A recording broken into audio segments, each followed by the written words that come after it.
Hi, I'm Max Keiser, and this is the Keiser Report. I hope you're watching this show because it's the antidote to all those other shows like over there at CNBC.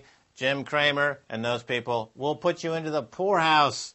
Only on this show do you get the straight dope. Only on this show have we been saying every week for months, every month for years, buy gold. Another new high. Let's go to Stacy Herbert. Yes, Max. Gold is hitting all-time new highs. Every day it's hitting a new all-time high. Check out this chart. That's it, waking up out of bed one morning and up, up, up, up, up. So, Max, you've been telling everybody, buy gold. That's right. And why? Well, because the global banking system is in free fall. It's a catastrophe. It hit peak credit in 2007. They tried to jam $750 trillion worth of derivatives into a global economy that was only about $50 trillion in size. It's like a foie gras farm where they stuff the goose or the duck with all the grain and the liver expands and then the goose dies. In this case, the global economy is dying, and the result is the golden egg, the golden goose egg is popping out of the whoo-hoo. Well, Max, the question was also put to Alan Greenspan when he was speaking on September 15th at the Council on Foreign Relations. Headline reads, Greenspan's warning on gold. When he was asked why gold was rocketing, yes, he said fiat money has no place to go but gold. If all currencies are moving up or down together, the question is relative to what? Gold is the canary in the coal mine. It signals problems with respect to currency markets. Central banks should pay attention to it. Yes. Now, what does all this mean? You see, banks, if they were in the interest, their policies, of the people, they would have raised interest rates already sufficiently to attract capital, thus savings, to drain interest away from gold. But because the central banks and the Wall Street banks and the banks in the City of London and the banks in Europe are so greedy, so corrupt, and so, draconian, they're so larcenistic, they're just god-awful, they keep rates at near zero and thus steal billions, no, trillions for themselves. You see, that's what I'm saying. They're tyrants. Max, actually, that you bring that up, the Financial Times used that word this week about these low interest rates. They said, referring to China, where inflation is high and yet interest rates on savings accounts are low, they called it financial repression. So, Alan Greenspan is saying central banks should pay attention to it. What is he talking about? Because central banks are causing it. That's right. Central banks are causing it, and the world has always been on a gold standard. Whether they recognize it or not, gold is not going to go away. And all that's happening is that as these bankers find themselves marching toward the guillotines, the people doing the chop-chop are saying, well, let's hedge ourselves and buy more gold. Finally, on this topic of Alan Greenspan and gold. Now, many people in the mainstream media, the financial media, will argue that central banks would never intervene in the gold market. They don't care about gold. Well, here's a man who was the head of the U.S. Central Bank for 2 decades. So, of course, he cares. He's saying that's the number one thing for people to look at. Well, yes, it's a lie. Okay, central banks watch gold like a hawk because if it goes up, their Ponzi schemes go down. Yeah. So too for James Cramer. If gold goes to 2,500, James Cramer of CNBC will be on the street selling apples. And all he'll get back is a lot of rotten tomatoes smashing into his face. Alan Greenspan warned that the gold going up is something to look at currencies, that this is a danger for currencies. So we're going to look at the currency wars. This is something that we've been talking about for the whole year, is an issue to look at for 2010. Yeah. First headline reads, Yen intervention fans flames of anti-Japanese rage across China. So this is from Business Insider, and they're saying anti-Japanese rage reached the highest levels in years last night in China. This was following Japan's intervention in the currency markets to keep the yen from rising. You know, it's now at a 15-year high. Yeah. So we're seeing the beginning of this war, like real war going on between the various nations trying to beggar thy neighbor. Well, a couple of points, Stacy Herbert. Number one, at the end of the show, we give out the email address. And we say, send us an email. And I say, I read all my emails, and I read all the comments on YouTube for the hundreds and thousands and millions of views that we get on YouTube for this show. And the fact is I do. And I want to make the following point. I do not look like Sulu from the old Star Trek episode. Okay, put up a picture of Sulu here from the old Star Trek episodes. And you see that there's no comparison between me and Sulu. Whoever he is, he sure talks gloomy. That's point number one. Point number two is that, as we've been saying on this show, and we've been saying this for years, World War III will be fought in the currency pits. Okay? And now China and Japan are long-term adversaries, clearly. And now they're fighting each other in the currency pits. You see the same thing happening in economies around the world because they use these leveraged derivatives. As Warren Buffett himself has called them, they are weapons of mass financial destruction. Do you need a frickin' map to find the reality here? Don't watch CNBC. Jim Cramer is a terrorist. Well, you talk about this currency wars. Timothy Geithner was speaking before the Senate Banking Committee last week. And here's the headline that emerged from that. Geithner says U.S. is considering ways to push China on yuan. So, of course, there's an election season coming up, midterm elections in the U.S., and they're siding with Japan in this currency conflict emerging over in Asia. So he said, quote, the pace of appreciation has been too slow and the extent of appreciation too limited. We are examining the important question of what mix of tools, those available to the United States, and multilateral approaches might help encourage the Chinese authorities to move more quickly. Tim Geithner is smoking his own belly button lint. Doesn't he understand that if the yuan appreciates, it'll give 500 million Chinese, newly in the middle class, purchasing power, and that they don't need to send their savings over to America anymore, and American economy will go belly up within a matter of minutes? I mean, the guy is seriously deluded if he doesn't understand. Well, this is what actually another headline suggests. This is from China. Chinese think tank warns U.S. it will emerge as loser in trade war. So responding to this, a state council think tank in China warned that the U.S. is going to lose in this situation. Ding Yangfeng, a policy guru at the Development Research Center, said China could respond by selling holdings of U.S. debt estimated at over $1.5 trillion. This could trigger a rise in U.S. interest rates. Absolutely. Buying gold is like eating Chinese food. After you buy some, you feel like buying more. That's the thing about it. China's been buying gold. They watch the show. And they say, Max, we followed your advice. We bought lots of gold. Same thing, Russia, Kremlin, call me up all the time. Max, I have the red phone right here. Max, Kremlin, yeah, thanks for telling us to buy gold. We just bought another 100. What?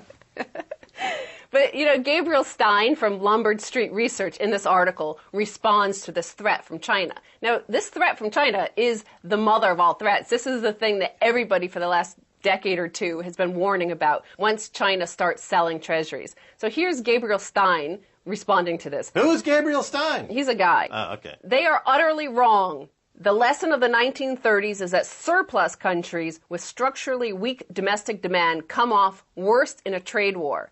He went on to say, bring it on. It will weaken the dollar, which is what the U.S. wants.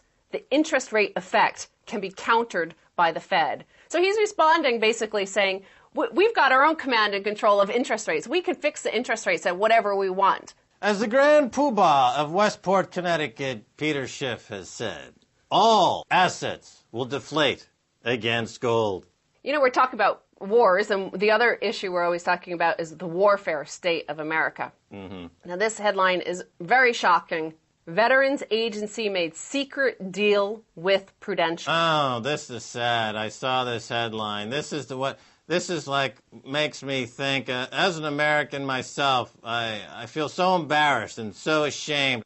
The U.S. Department of Veterans Affairs failed to inform 6 million soldiers and their families of an agreement enabling Prudential Financial Incorporated to withhold lump sum payments of life insurance benefits for survivors of fallen service members. Apparently, this was a verbal deal struck in 1999 under the Clinton administration that they would actually not have to pay the lump sum, that the survivors, the beneficiaries of these policies, would want a lump sum. and they want to keep the cash and, invest it as they want. But apparently Prudential has been sending them a checkbook that they could make monthly payments and then investing the money on their own and making up to 8 times what they were paying in interest. It wasn't enough to make a big bonus selling weapons to start phony wars in territories that the American knows nothing about.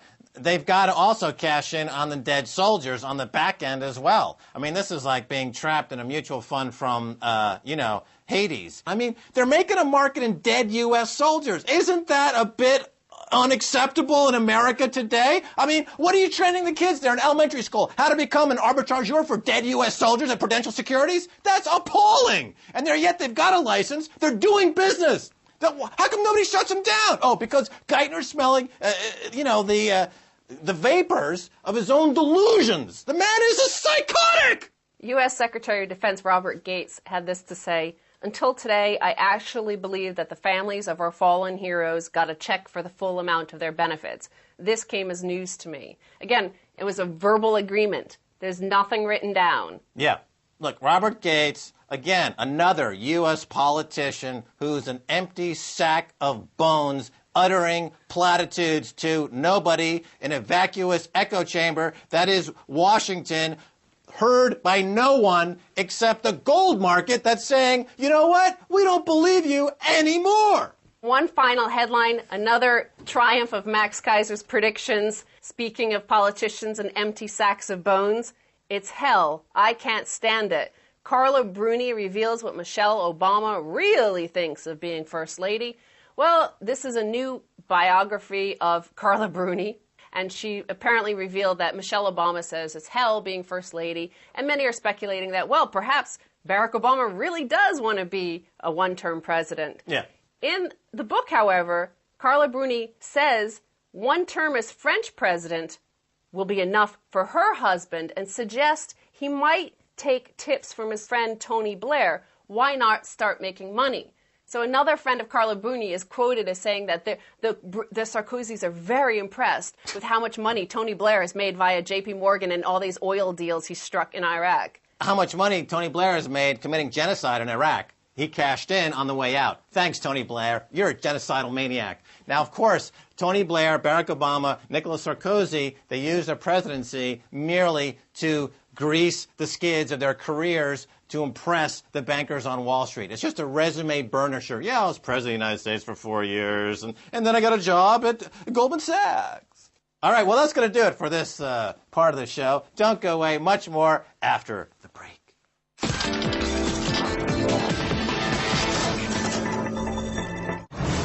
When the news is not enough, when it's something really crucial, when you want to get down to brass tacks, we bring you our special coverage.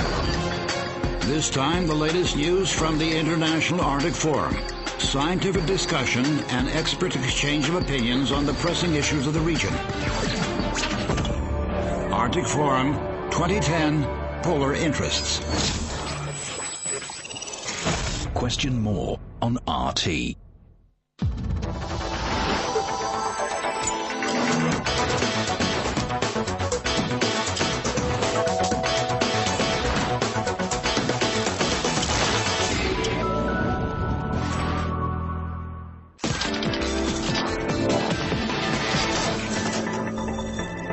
Welcome back to the Keiser Report. Time now to go to New York and talk with Eve Smith of NakedCapitalism.com and author of E-Conned, How Unenlightened Self-Interest Undermined Democracy and Corrupted Capitalism. Eve, welcome to the Keiser Report.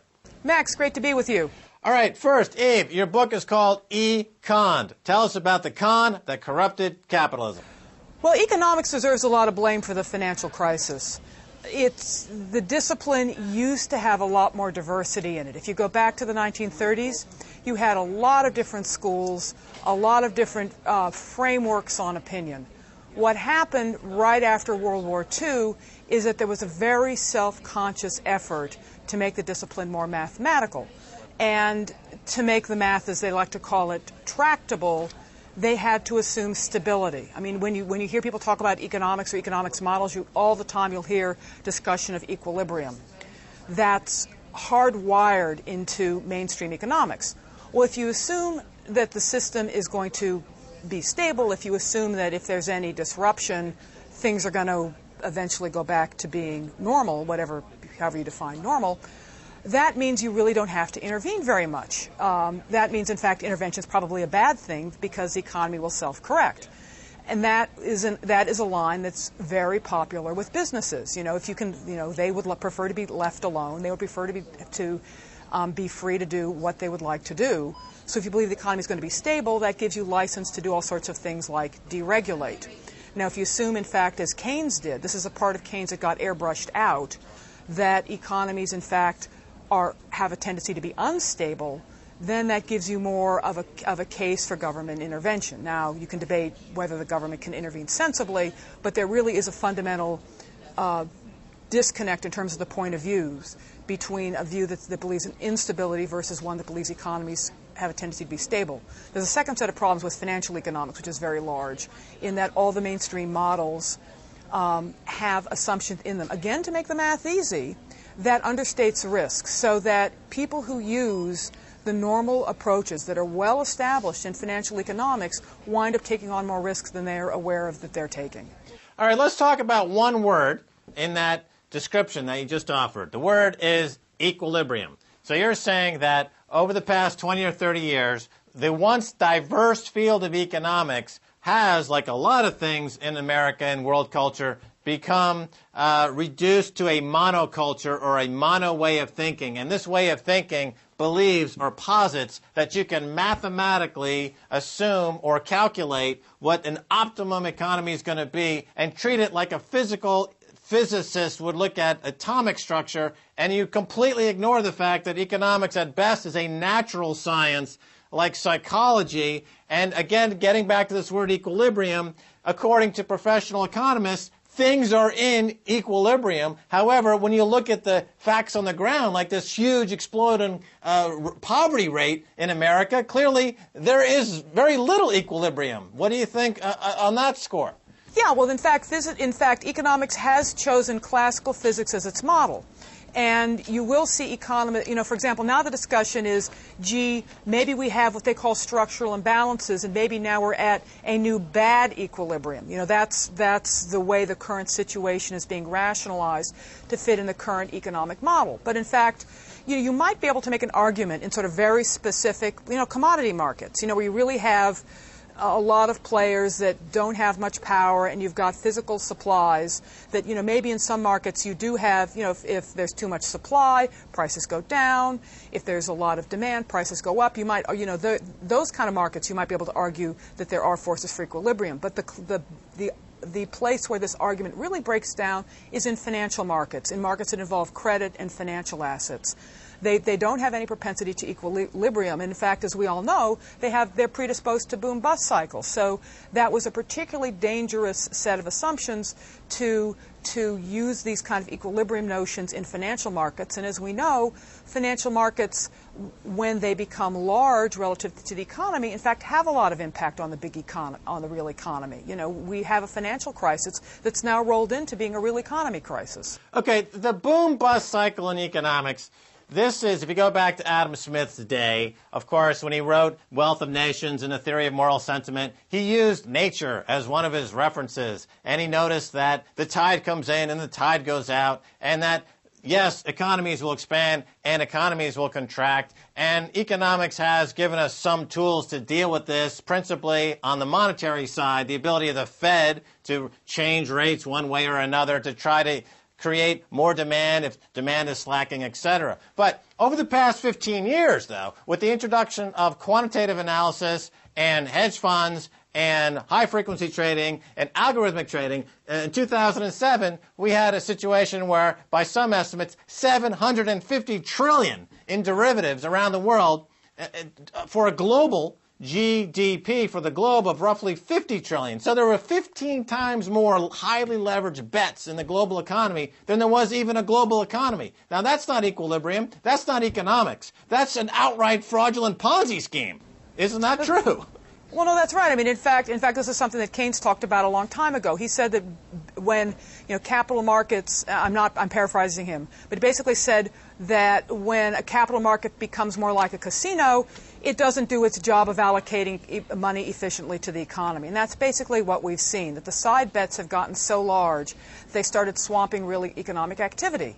You know, for example, the subprime crisis. I mean, everybody likes to talk about, or a lot of people like to see the financial crisis as a subprime crisis, when in fact that was merely the trigger. And if it had just been about subprime loans, you know, Bernanke wouldn't have been wrong. Bernanke's subprime is contained. If you just looked at that level of defaults, as bad as it is, that wouldn't have swamped the economy. What swamped the economy was that for every BBB subprime bond, you had 10 times that amount of bets on top of it, so that when the subprime went down, it was multiplied 10 times by all these bets you had sitting on top of it. That's what caused the crisis, was all the leverage of all these additional instruments on top of the real economic activity. Right. Now, so Obama comes into office. He creates a $700 billion stimulus program on top of the $750 billion or so bailout of Wall Street banks that Hank Paulson got Congress to agree to back in the 2008 period. And people are saying, well, okay, this is going to offset this black hole in the economy. At that time, however, what was not fully disclosed was there was another 5 to 10 to 15 trillion at least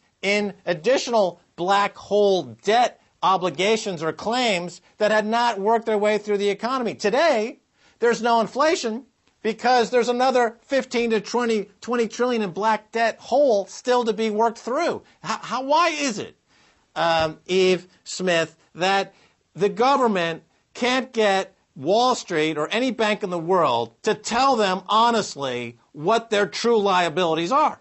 Well, the worst is that you've got a lot of double count. I mean, this isn't a good defense, but unfortunately, because so many of these markets were unregulated, there never was any central reporting, and therefore you've got exposures that go across firms, you know, double, 2 times, 3 times, 4 times. You might have the same, credit default swap that's been hedged multiple times back to back, and so, and then the question is, gee, do you net this out? Well, how do you even measure these exposures intelligently? I mean, this was one of the reasons, the big reason that Bear Stearns and AIG were bailed out with the credit default swaps exposures, that if enough of those went down, even though they were theoretically hedged, if one side of your hedge goes down, hello, you're not hedged. So they don't even have a good way, even if they had the exposures, it would still be a monster task to sort out what it really meant. They don't even have the methodologies for figuring this out. If you're reselling the same package of bonds 2 times, 3 times, 4 times, with the incentive to pay yourself 2 times, 3 times, 4 times for the same business. If I go to the grocery store and I buy a quart of milk and it costs me 50 cents or $1 to buy that quart of milk, the grocer can't look at me and say, hey, thanks for buying that quart of milk for $1. I'd like to charge you another $1 for the same quart of milk. Oh, I'd like to charge you another $1 for the same quart of milk. And yet this is what Wall Street does all the time. They keep charging people fees for the exact same thing that they just sold. We have evidence of the fraud. It's called their bonus fees. So why can't the government simply say 90% of your bonuses at Goldman Sachs, JP Morgan, and the rest of Wall Street were the result of outright fraud, and we'd like that money back, please, because you're criminals. Why can't that happen? Well, it goes back to an article that Simon Johnson wrote in The Atlantic called The Quiet Coup. The problem is that the banks are now sufficiently powerful and sufficiently plugged into the process that it's very difficult to claw anything back from them. And the second bit, and in fact, they've given money to employees. We don't have a good legal process for actually going through the banks to the employees and then demanding the money back, particularly since a lot of them have gone off and spent it. Right. We don't have a good legal process to go after banks who stole billions, but we've got a really good legal process to go after Sir Slob, who stole a razor from Walmart, at 3 o'clock in the morning, or who's dying from starvation. That's an asymmetric legal system that's it's a huge problem. And we also have an ideological problem because we have this notion that there is a hard line between private sector activity and government activity. Whenever you hear people talk about these debates, they go, if you intervene too much in the economy, it's socialism. We don't have a pure capitalist economy. And, there may be sort of some little sectors that are Darwinian where they really do sort of live and die on their own merits, but you've got massive subsidies of all sorts through people getting various tax breaks, and with various forms of government, R&D support. You could go down the list of the way that business gets support from the taxpayer. And Wall Street is pre the crisis, there were a fair number of subsidies because there's restricted entry. You have to have certain licenses to be a Wall Street firm. That already means you don't have a fully competitive market. And now we've had all these bailouts. And we've had the Fed continuing to support the financial institutions with these super low rates. That's a transfer from savers to the major financial firms. So we've had a tremendous amount of support, and yet we still operate with this fiction that they really should, that because they have shareholders and because they have boards of directors, because they have all of the forms of a private company, that they should have the rights of a fully private company. This is a huge problem in the debate. Is we have this ideological layer that they're private sector companies. If you start interfering with these, Potemkin private sector companies, you're no different than Che Guevara, with, machine gun and going into interfering with, private enterprise and expropriating. People really have those two extremes in their head, and they don't recognize that there's a tremendous amount of gray, and the gray that these banks fall in is really already very heavily state-supported. All right, Eve Smith of nakedcapitalism.com. Thanks so much for being on the Keiser Report. Thanks so much. Really appreciate it. Okay, and that's going to do it for this edition of the Keiser Report with Max Keiser and Stacy Herbert. And I want to thank my guest, Eve Smith of nakedcapitalism.com and author of E-Conned. And if you want to send me an email, please do so at keiserreport@rttv.ru. Until next time, this is Max Keiser saying bye, y'all.